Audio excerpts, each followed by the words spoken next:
So for my Taking Sides project, I decided to do, should Supreme Court justices serve for life?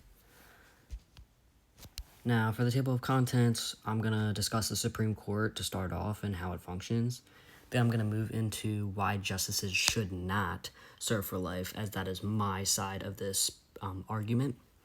Then why justices should, to show a counter argument. And then a conclusion with an overall conclusion of both of the arguments that were made. Now, to start off with the Supreme Court, we're going to talk about its function and purpose. So what is the Supreme Court? The Supreme Court is the highest court of the United States, and essentially it has a Chief Justice and 8 other justices along with it, so there's 9 total. And all of the justices are appointed by the president, him or herself, and they're meant to serve lifelong, as stated in the Constitution, that they serve on good behavior, which has essentially meant that they serve for the entirety of their life. So their function is to work to prevent harm and ensure the safety of all the citizens of the United States. They actually have something, they have a rule called the Rule of 4, and that rule actually helps the justices decide what cases they're going to actually take to their highest court. When they don't take certain cases, then it just goes to either lower courts or they sometimes get thrown out, unfortunately. But the justices have a lot of workload as they get 10,000 or more petitions in any given year. That's why they use this Rule of 4 in order to narrow down what cases they're actually going to take. And essentially, they only end up with about 100 cases, so that's about 10%. Now, when looking at the justices themselves, we have the current justices listed here. So we have Sonia Sotomayor, and the name or the number next to it is when they actually got appointed. And then Clarence Thomas, Chief Justice John G. Roberts Jr., so currently he is the Chief Justice. Samuel A. Alito Jr., then Elena Kagan, Amy Coney Barrett, Neil M. Gorsuch, Brett M. Kavanaugh, and Ketanji Brown Jackson. So those are our current Supreme Court justices in the United States.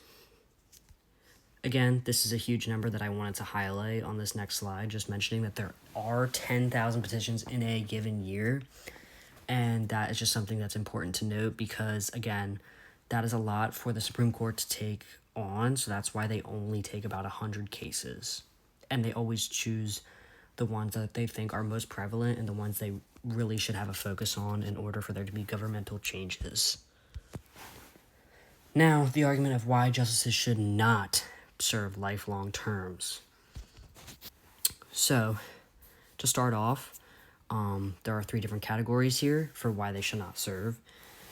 And polarization is one of the biggest ones in terms of ethical factors because, unfortunately, there's a lot of partisanship and polarization within the country itself, but also the justices are also humans and they do have a sense of partisanship and bias, even though they are supposed to be unbiased in their positions in order to make a decision that is fair and right and based on law and policy. But again, there is growing partisanship and unfortunately has sometimes been passed on to the people that take over their role when they retire. So that is just one of the issues in serving for life because they are there for so long. They do gain some sort of partisanship over time or their views might change. Cognitive aging is another one that's a huge issue. Although there isn't a lot of research that shows cognitive aging and its effects on the justices, it is still an issue in everyday people, which is why it's becoming a concern because the justices, if they're serving lifelong terms, they're serving well into their 70s and some into their 80s as well. So there is definitely the concern of how this is affecting decision making, processing speed, any executive functioning, anything of that sort. So that's a big thing to take a look at. Then there's also the Constitution. So written in the Constitution is said that they serve on good behavior. And again, that has meant that they serve for life. Unfortunately, the way the world was at the time that the Constitution was written is a lot different than how it is now. So this isn't as prominent of a role, which is why the Constitution might be looking at potential changes, because our world is in a much different place. Our country itself is in a much different place. So the purpose and necessariness of lifelong terms is no longer needed. So essentially, in my words, I think that we can tell here how there are a lot of ethical concerns for justices serving for life, especially the biases that they might have, but also on top of the cognitive aging and being able to accurately make a decision as they get older. And then the Constitution and how the Constitution doesn't work as well for today's country. There could be a change to it in many different areas, but specifically for this topic, it seems as though we might not need that part of the Constitution anymore, and we might need to set term limits. Now moving on to why justices should serve for life. So this is the counter argument that I'm going to be discussing. Our two topics are stability and traditional. So stability, in this case, refers to actually a study that was done that went over if you set term limits to about 18 years, which is what people are trying to petition for and want to happen, there would actually be a lot of disruption in the government, and it would become very unstable. And this would make it very difficult for things to stay calm. And so, for example, if people are constantly rotating in and out of the Supreme Court, we could have cases overthrown and then they're reinstated again, such as Roe v. Wade. So if we just had lifelong terms, it would actually make for a more stable environment, and there wouldn't be this back and forth of different things happening. So that's something to look at when thinking about justices serving for life.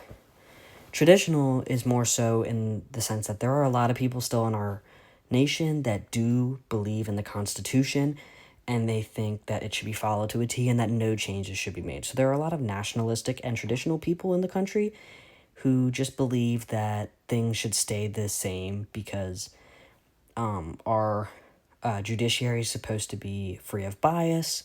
They're supposed to serve lifelong terms as stated in the Constitution. So it is, although it might be seeming harder to maintain this due to the ethical concerns that were mentioned before, it seems as though there are still a lot of people that believe in this. Now, Section 4 is the conclusion. So, to conclude, essentially the Supreme Court is, again, the highest court, and it is very important in the United States. It is there to help protect the people and is there to do anything it can to stay out of harm's way in general.